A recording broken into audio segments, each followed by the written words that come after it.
nga po mga kabulagers, kung maalala nyo, may pinresenta nga akong 3 puno sa isang tanim lang. So nagbunga na siya ngayon, harvestin na namin siya. So nagkuha nga po ako ng katulong. Siya nga po si Boss Nyok. Tara ka dito, Boss Nyok.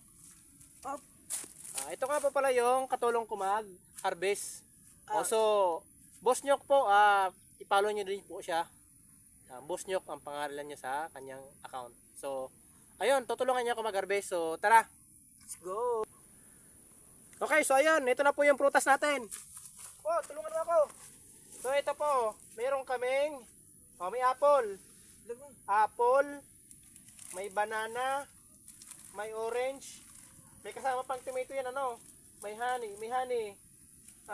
Ako lang ang walang honey. Kunin mo. Yan mo, tabang mo, tagrabe. May lemon pa, pakwan. May kiwi, may strawberry. May mango, mangga. May itlog. Partida. Itlog. Namunga po siya ng itlog, guys. Sugrapi. Namunga po siya ng itlog. May burger. Ang galing naman ng puno nito, Ayos nga ito. So, tara, kailangan i-harvestin natin.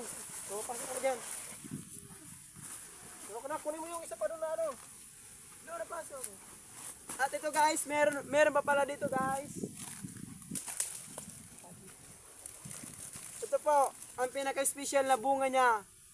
Napakasarap nito guys. Mamaya titikman natin to. So ayun, ito na pa, harvest na kami.